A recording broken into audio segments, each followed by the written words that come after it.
So today we're going to talk about Sicilienne by Gabriel Faure. The Sicilienne is a type of style that sounds very dancey and song-like. And some things that contribute to that is first the meter. Usually Sicilienne is over an 8, so a 6/8, a 12/8, meaning that we're counting the eighth notes in groups of 3. 1, 2, 3, 4, 5, 6. 1, 2, 3, 4, 5, 6. In addition, the Sicilienne also usually has a particular rhythm, which is a dotted rhythm. Ba, ba, ba, ba, ba, ba, ba, ba, ba. Taking that 3 and dotting it.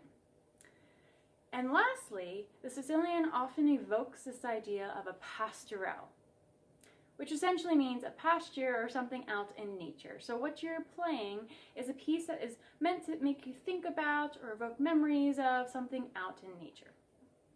All right. So technically, we are going to talk about 3 different topics. One is the high register, hello tenor clef, we've got a lot of that. 2 is the idea of this down slur, what challenges may happen and how you can fix them. And lastly, not playing the 16th notes too fast. All right, so high register. At the very start, so measure 3, we are already in tenor clef and up in a beautiful B flat A area. And often this idea comes back quite frequently as it's a part of the melody, sometimes turning to A flat. When you're up in this area, there's a few things you want to try to do to make sure the tone quality and production is super solid. So if you're playing along and it sounds kind of thin and hard to play, something like this.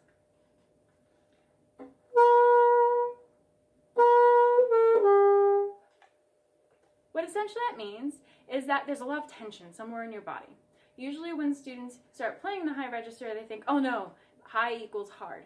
It's not the case. Although the student wasn't originally made for high register, we've added a lot of keys and we've adapted and we've learned how to play high. So some things to consider is, yes, there are certain places you need a little bit of support, not tension, but support. One of these is obviously your core, your diaphragm, lots of air support, because that will definitely help get the note out. Second is this idea of the corners right here, so you're going to want to keep those corners firm. But you don't want to keep your lips too closed. Often a lot of times students will bite down on the reed because they think, oh, tight corners mean everything needs to be tight. Not the case. Because if you actually close down the reed, you're essentially closing off the space that the air needs to get through. And in addition to that, the air can't get through, the tone will get thin, and everything will go sharp. So instead, think firm core, diaphragm, firm corners, but keep this a little bit loose and keep your throat open a bit as well, so you have a nice tone production.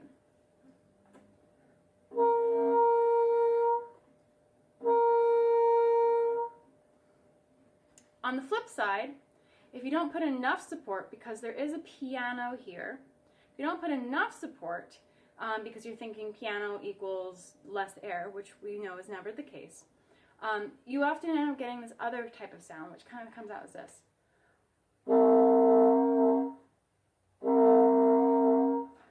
That growling, essentially it means that the fingerings that you're using combined with the air is making the bassoon a little confused. It's not quite sure what you want to play. So you have to give it enough support with this fingering and enough firm corners to say, I do want that to be a B flat. If it's too weak, it will then try to drop down to a different octave or just kind of play a different type of tone. So keep enough air support in your stomach, enough air support in your corners, but then you need to loosen up here and loosen up here because tension is going to cause the other problem. So it's a nice combination of support, but not being tense.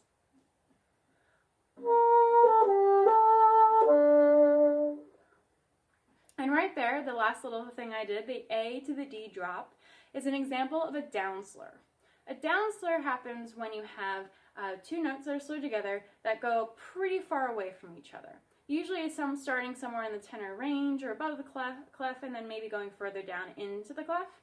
And what ends up happening here is that for bassoon, 2 things could happen really. It either doesn't speak, it kind of goes or speaks really late, or it sounds like it's being accented. So I'll show you examples.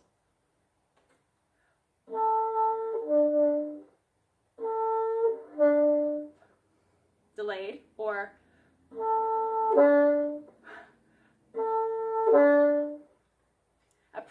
example of this in particular is in measure 16, where you have this nice little line that you're going down, and then you have a D, and then you go drop down to an F sharp.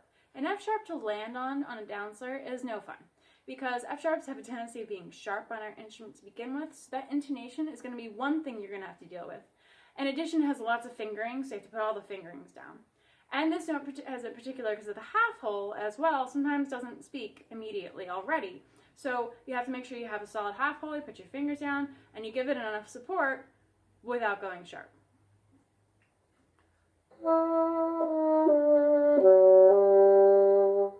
Often I'll hear or where it doesn't speak instantly, kind of delayed. So to practice this, you're going to need to isolate these down slurs, like the first one I mentioned and also this one with the F sharp, and practice just the motion going back and forth between these notes. And try to figure out the perfect combination of air support and also dropping your embouchure and loosening up. Oh, lowering this in the embouchure, lowering in the back of the throat to allow the air to speak, but also making sure you don't punch it too hard. Because with the punchiness also means that the F sharp will go probably pretty sharp as well. So practice this alone, these sections, with the tuner, and there's plenty of them. There's the G to the D later.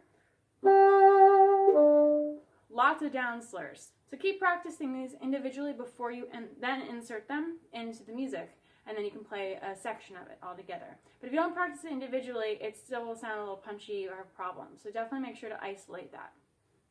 And then lastly, we have these groupings of 16th notes that kind of come out of nowhere on the second page. We're playing along with this beautiful dotted rhythm. It's very dance-like, and then suddenly we have ba-da-da-da-da, da-da-da-da-da. And a lot of students will often say, oh no, fast notes, I must play them fast. Remember, this is a beautiful walk in nature. The dotted quarter equals 50. So it's a nice and slow lyrical melody. So you actually don't have to play these notes particularly fast.